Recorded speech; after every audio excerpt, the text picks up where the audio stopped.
There are tense times ahead in tonight's Emmerdale farm. All I can remember now is after the first time he hit me is thinking, I've got to stop him. I can't remember how else.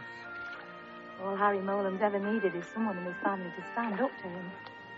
And now someone has. God. A gruesome find for Henry Wilkes in Emmerdale Farm tonight at 7 on ITV.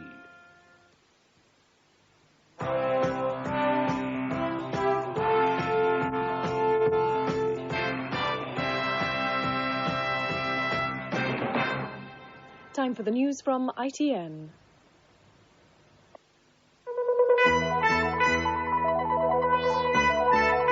The news at 5:45 with Carol Barnes. The space shuttle explodes just after takeoff. All 7 on board are feared dead. President Reagan says he's shocked and deeply concerned. Good evening. The American Space Shuttle Challenger blew up just 1 minute after takeoff from Cape Canaveral this afternoon. It was America's worst ever space accident. NASA say all 7 crew were almost certainly killed. They include a woman schoolteacher, the first civilian ever to go on a shuttle mission.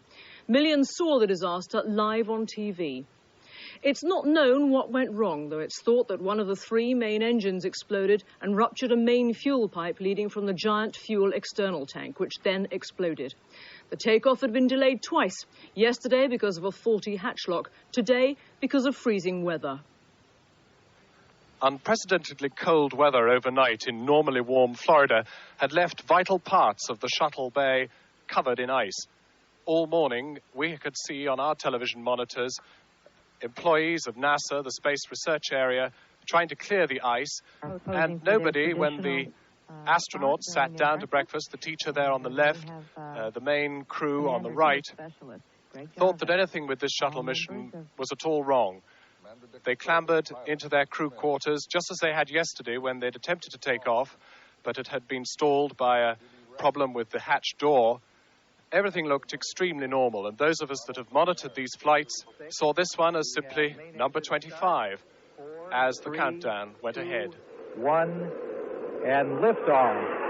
Liftoff of the 25th Space Shuttle mission. And as it always has done, absolutely perfect.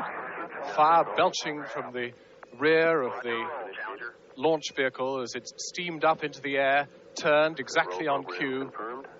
All the instructions from the ground all seemed perfectly normal.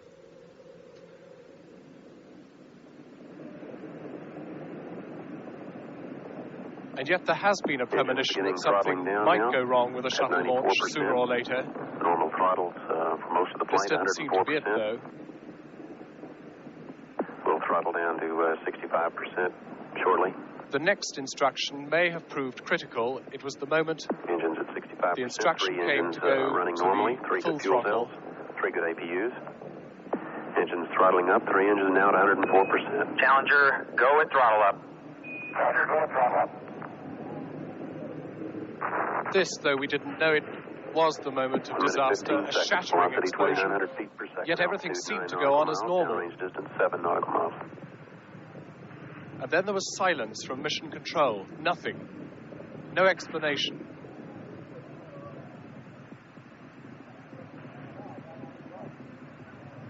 We just waited for some signal from ground control. Flight controllers here looking very carefully at the situation. Obviously a major malfunction. We thought that might be a signal of hope. It wasn't. It was a paramedic making for the crash area, but no sign of survival. Back in Washington, a priest intoned prayers at a gathering of the House of Congress. Washington thrown into shock. Of Florida. Let us pray.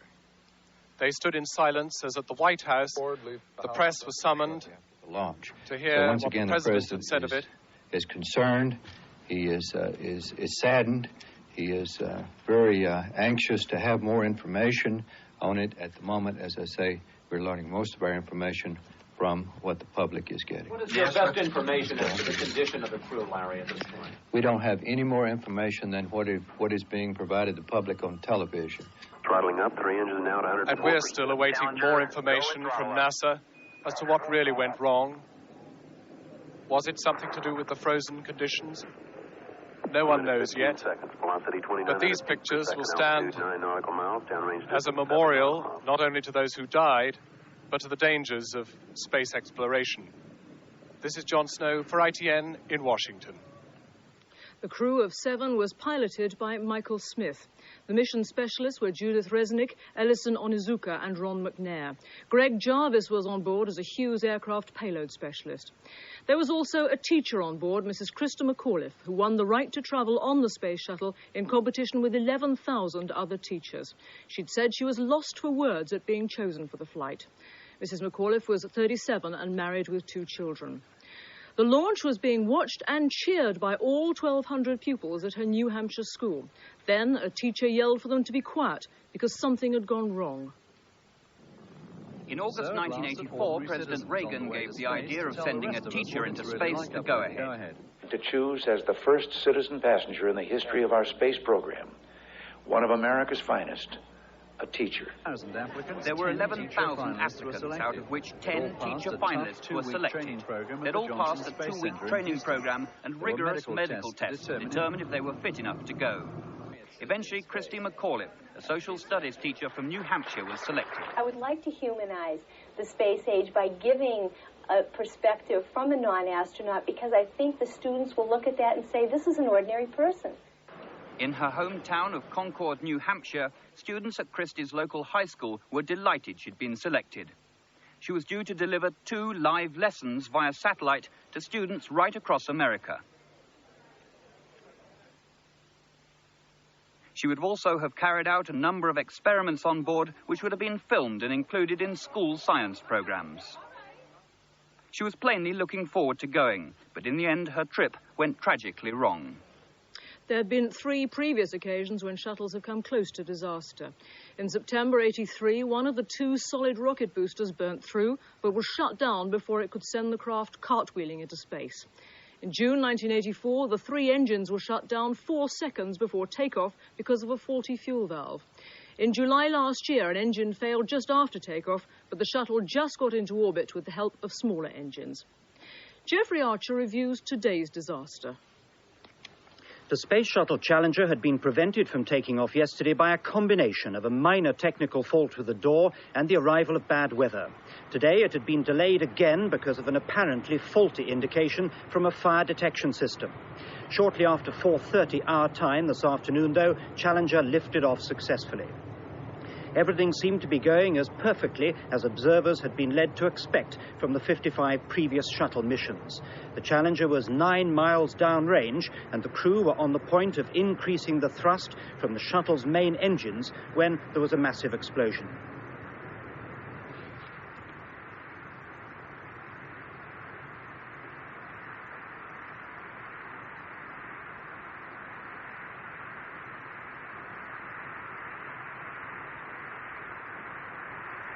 From first analysis, it looked as if the shuttle vehicle itself and the giant fuel tank to which it was attached were totally destroyed by the blast. The 2 solid rocket boosters, which were strapped to the sides of the shuttle, could be seen flying away on their own. Looked at again in slow motion, there are indications of fire breaking out at the base of the giant liquid fuel tank.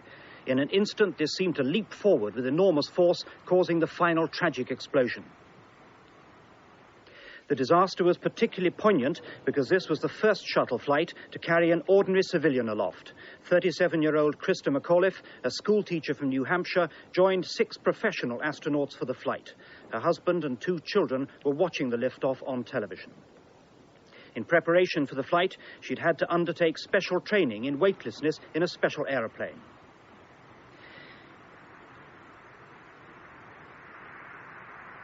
Yesterday's attempt to launch Challenger was stopped first by an infuriatingly minor fault. A door handle had to be removed from the craft, but the retaining screw broke.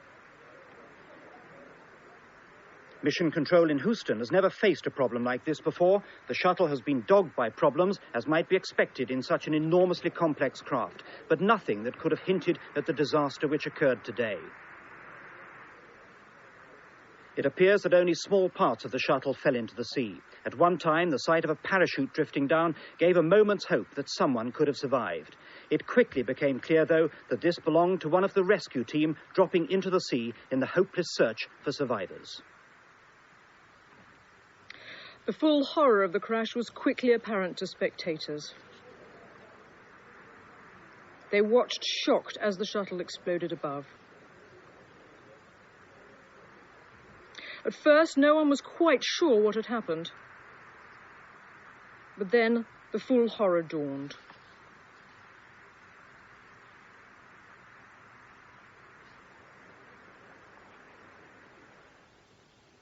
Now, the rest has blown up only 1 minute from takeoff in America's worst ever space disaster.